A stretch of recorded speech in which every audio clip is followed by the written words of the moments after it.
नमस्ते, मैं हूं आपके साथ पूजा शर्मा और आप देख रहे हैं राष्ट्र टीवी।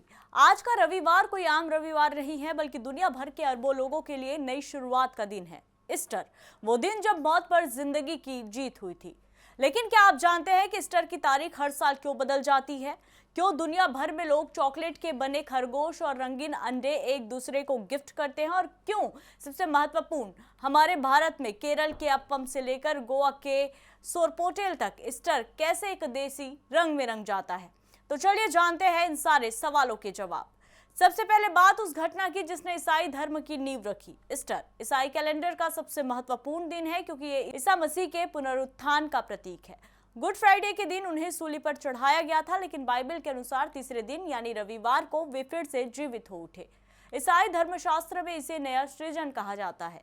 यह संदेश देता है कि डर और हिंसा पर प्रेम और क्षमा की जीत तय है। लेकिन ईस्टर सिर्फ एक दिन का त्योहार नहीं है, ये एक लंबी आध्यात्मिक यात्रा है, जिसे पवित्र सप्ताह या होली वीक कहा जाता है।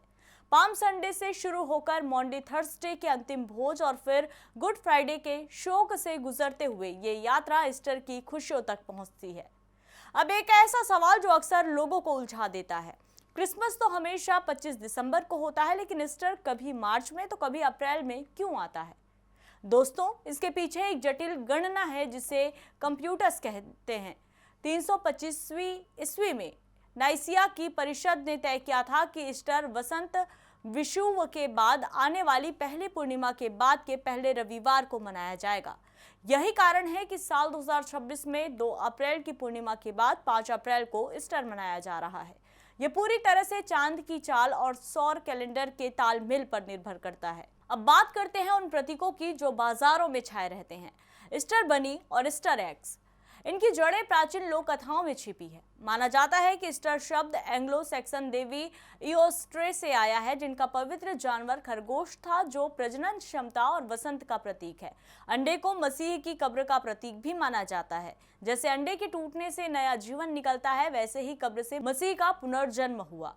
क्या आप जानते हैं यूक्रेन की पायसांकी परंपरा में अंडों पर की जाने वाली पेंटिंग दुनिया भर में मशहूर है? और एक मजेदार फैक्ट, दुनिया भर में 76% लोग चॉकलेटी बनी खाते समय सबसे पहले उसके कान काटते हैं। लेकिन भारत में ईस्टर का रंग बिल्कुल अलग है। यहाँ यह त्योहार सिर्फ धर्म नहीं बल्कि संस्कृति और खान पान का महासंगम है। बात गोवा की करें तो यहाँ का वे ऑफ द क्रॉस जुलूस देखने दुनिया भर से लोग आते हैं। पणजी के Our Lady of Immaculate Conception church में कोंकणी भाषा में मास होता है। खाने में यहाँ सोरपोटेल और बेम्बिका जैसी पुर्तगाली प्रभाव वाली डिशेज मशहूर हैं। केरल, यहाँ सीरियन ईसाई समुदाय अप्पम और मटन स्ट्रू के साथ उपवास तोड़ते हैं। पैथेल निर्चा जैसी परंपरा यहाँ की खासियत है। कोलकाता के बो बैरक्स में एंग्लो इंडियन समुदाय अपनी होममेड वाइन और हॉट क्रॉस बंस के लिए जाना जाता है। वहीं उत्तर पूर्व के राज्यों जैसे मिजोरम साल्वेशन आर्मी का बैंड सुबह सुबह धुनों के साथ लोगों को जगाता है। खास बात यह है कि साल 2026 में भारत के कई शहरों में इंटरफेथ सेलिब्रेशन यानी सर्वधर्म प्रार्थनाएं देखी गई हैं, जहां हिंदू, मुस्लिम और ईसाई समुदाय के लोगों ने मिलकर प्रेम और शांति का संदेश दिया है। तो दोस्तों, ईस्टर सिर्फ एक छुट्टी का दिन नहीं है, ये उम्मीद का वो दिया है जो सिखाता है कि कितनी भी गहरी रात क्यों ना हो, सवेरा होना तय है।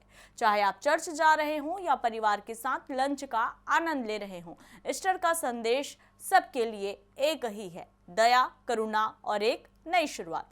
आप सभी को हमारी पूरी टीम की तरफ से ईस्टर की ढेरों शुभकामनाएं।